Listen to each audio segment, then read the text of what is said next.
Seperti Oke. itu, Mbak. Baik, saya mau ke Bang Ariston. Kalau melihat ini kan tadi dikatakan bahwa sebenarnya pihak kuasa hukum meminta adanya tim pencari fakta Ya. dan juga menghentikan sementara karena kalau memang tetap Peggy Setiawan nanti masuk ke pengadilan, ini tidak akan bisa mengungkap kasus ini dengan secara terang benderang begitu karena di amar putusan di BAP sebelumnya memang ada 2 DPO yang menjadi aktor intelektual yang justru di tahun 2024 ini raib begitu.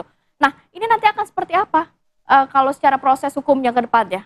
Gini, saya mengerti ya permintaan kuasa hukum itu untuk membentuk tim pencari fakta. Kenapa? Karena tadi seperti yang Mbak bilang, ada kesalahan-kesalahan ya, ada dugaan kesalahan-kesalahan, dugaan kuat yang dilakukan oleh penyidikan pada tahun 2016. Ya. Yang sekarang ini kita lihat coba diperbaiki ya, kayaknya polisi ini berusaha bergerak cepat untuk mereparasi kesalahan-kesalahan yang dilakukan pada tahun 2016 ya oleh koleganya.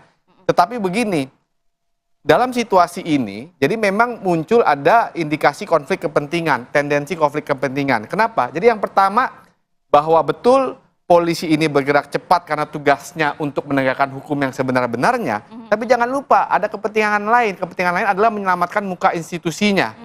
Ya. Nah, ketika ada upaya untuk menyelamatkan muka institusinya, yang ditakutkan adalah tidak transparan dalam penyidikannya. Jadi sangat defensif ya, karena tujuannya adalah untuk menyelamatkan reputasi dari institusinya. Nah, oleh karena itu makanya saya bilang ini ada tendensi konflik kepentingan. Jadi sebagai kuasa hukum saya mengerti sebenarnya arahnya kenapa dibentuk tim pencari fakta. Tapi tim pencari fakta itu juga kan bukan sesuatu yang asing ya di dalam negara ini. Pernah ada, tapi magnitude-nya dan gravity dari perkara ini apakah sampai harus TPF Presiden? Karena kalau kita lihat, TPF Presiden itu adalah persoalan-persoalan yang memiliki dimensi yang sangat besar. Ya. Gesekan antar institusi. Misalnya apa? Misalnya persoalan dulu Munir. Ya. Kemudian persoalan dulu cicak buaya dibentuk TPF. Apakah ini individu dibentuk TPF?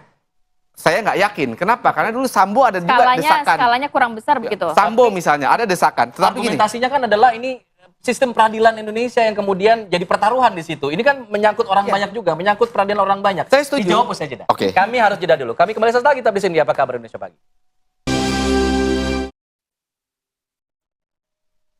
Bang Ariston tadi mengatakan kemungkinan untuk dibentuknya TPF di kasus Vina ini kecil karena magnitudenya tidak sebesar kasus-kasus yang memakan atensi nasional. Nah, tapi kalau kita bicara masalah argumentasi, ini soal sistem peradilan Indonesia yang kemudian dipertaruhkan, Bang. Ini kan juga atensinya luar biasa dari netizen dan secara nasional bahkan. Gini Mas, ini bukan soal atensi nasional. Atensi nasional ini luar biasa, Vina. Ini TV One ini udah beberapa bulan ini kan kita dialog ini terus. Tapi yang saya bilang, dimensinya itu ada konflik antar institusi. Kalau ini kan perkara individu. Kalau kita lihat misalnya Sambo, pada waktu itu ada desakannya tapi itu juga tidak terjadi. Kan? Nah, ada alasannya kenapa gini.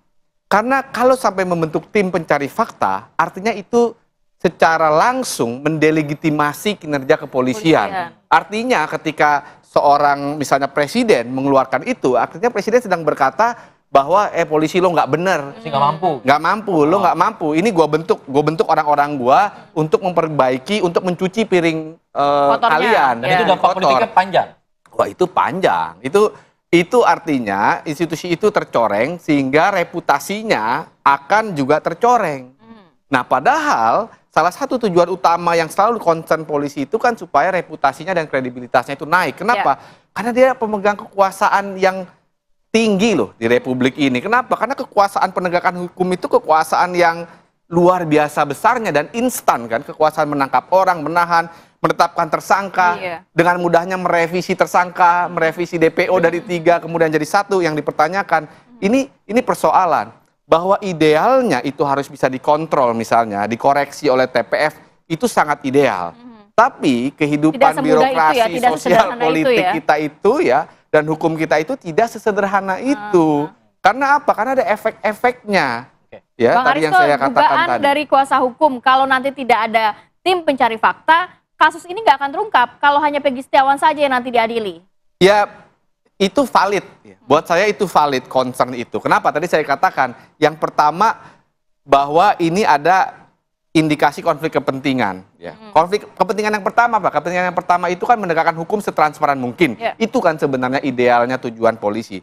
Tapi di sini ada kepentingan yang kedua, mencuci piring koleganya yang dianggap tidak profesional, bukan hanya tidak dianggap profesional, atau ada dugaan rekayasa. Ya. Nah, ketika dua kepentingan ini bersatu ketika menjalankan pekerjaan, artinya nanti ada Ada yang ada yang ditutup-tutupi, ada yang tidak diungkap. Oke. Ada indikasi itu ada karena defensifnya luar biasa, defensif sekali. Oke, Gitu. saya ingin ke Mbak Dewi. Mbak Dewi, dengan kemungkinannya kecil untuk dibentuk TPF ini, bagaimana tanggapan Anda? Apa yang kemudian bisa dilakukan lagi oleh tim kuasa hukum dari korban di sini?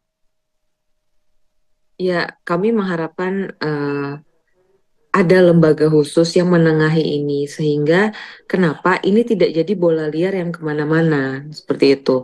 Karena sekarang kan muncul asumsi-asumsi, berbagai asumsi yang berada, karena apa?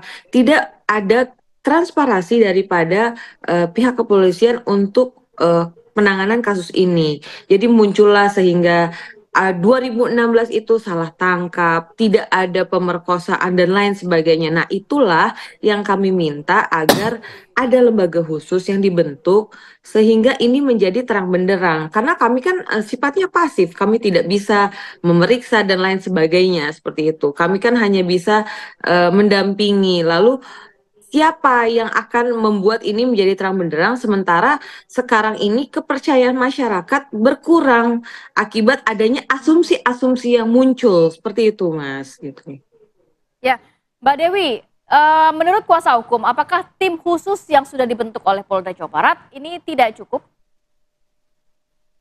Ya tentu, karena apa? Sekarang kan jadi muncul asumsi-asumsi yang beredar, lalu makin liar, saksi-saksi yang berdatangan pun tidak bisa membuka itu, lalu tidak bisa dipertanggungjawabkan kesaksiannya lah. Itulah yang akhirnya jadi membuat kami bertanya-tanya, lalu apa yang terjadi sih sebenarnya pada tahun 2016, terlebih daripada ayahanda almarhum Eki tidak muncul.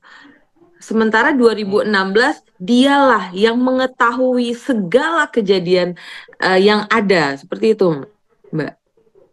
Ya, kalau kita lihat proses hukum yang sedang berlangsung, ada pra-peradilan dari Peggy dan juga ada pengajuan PK dari terpidana lainnya. Apakah dari tim kuasa hukum Vina juga ada koordinasi agar kemudian ini juga, ini kan salah satu proses untuk membuktikan bahwa ada kecurigaan tadi yang Anda katakan?